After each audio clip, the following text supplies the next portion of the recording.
That was one of the worst things I've ever done. 9/11 at 9 in the morning. He was painful. That's poor beautiful. boy. He'd worked the night before too, so he probably had not gone to sleep.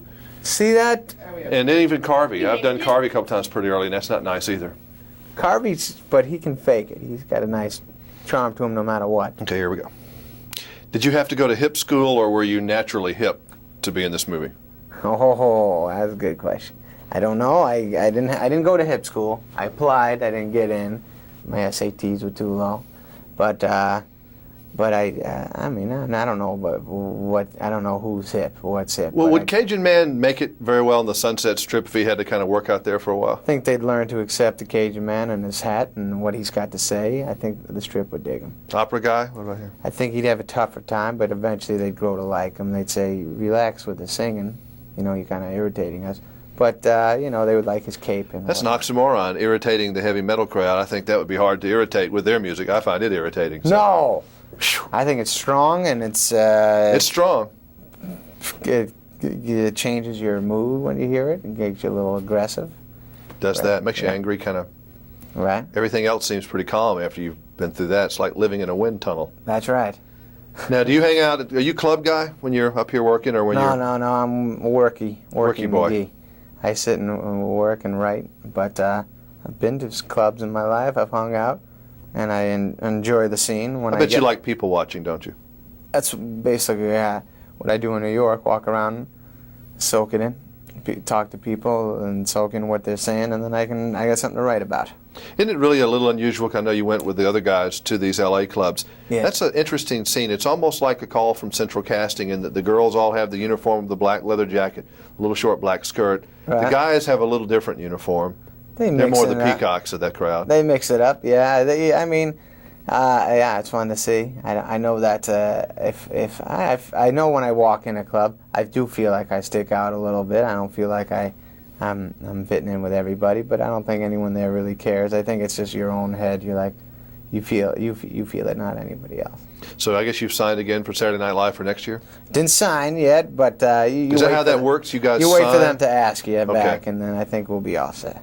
So you are presuming that this is going to happen? You're planning your life around that? I kept my stuff in my office, and so they'll have a tough time getting me out there. Now everyone claims that it's such a hard deal. The pressure is so bad.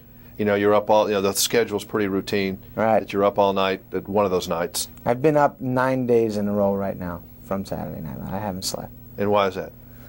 I don't know. I just made You just that get up. Zoomed up? No, I've been sleeping. I just thought that would sound good. Oh well, but see, that's not that unbelievable because there have been people who have stayed awake for 9 days working. No, I average staying up maybe 2 days in a row there.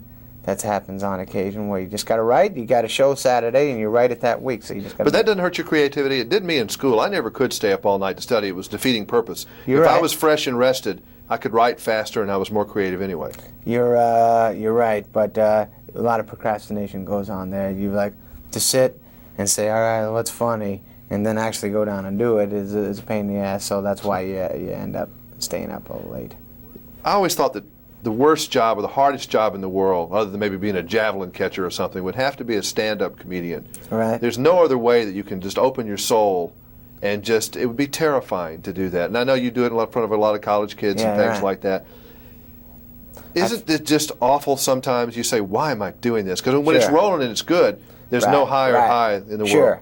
Yeah, no, I mean, there are a lot of times where it's just not clicking and you feel bad that you ever got yourself into it. But like you said, when it clicks, it's such a nice feeling, and that's worth it. Do you suffer stage fright ever? Not stage fright, but inches before going on stage, in my head it's always spinning, why are you doing this, man? This is going to be, you know, I get mad at myself for choosing this lifestyle and going on stage and having to do an hour, talk to these people for an hour. But then when you get out there, it's fun. It's a good time. Do you find it's easier to perform in front of that camera there than it would be to a lot of live people, or are you the opposite? I like live people, get immediate reaction, and but shooting a movie, it's not like there isn't a live crowd there too. You get a whole crew that you become friends with, and if you're making them smile and making them, you know, after the take they say that was good. You know, it's like getting a live crowd too.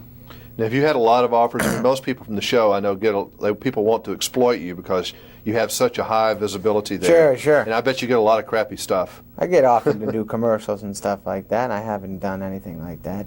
So how do you know what to do and what not to do, though, really? I mean, what's wrong and what's right? You just have a gut saying what's right for you? Yeah, I feel that I actually not. It's not like I sit and say this is the right step for my career. I just say, hey, this is something I could do well, so I should do it. Do you have a kind of hero that you've seen that you'd say, okay, I'd like to have my career turn out That a little career, bit like that? Hanks has a great career. Bill Murray was my hero growing up. Steve Martin.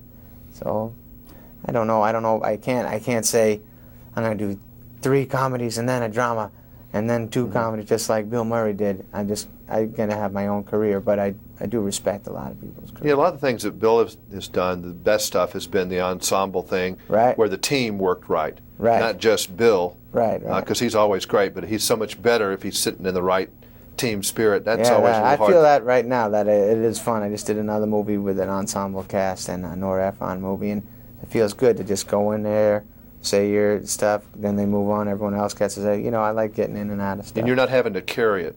You don't have Right. that pressure of that stand-up situation where the Right. whole load's on you. That's true. It's fun to come in and out of stuff.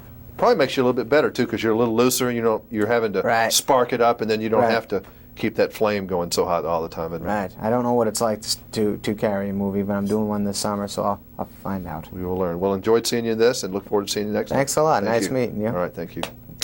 All right.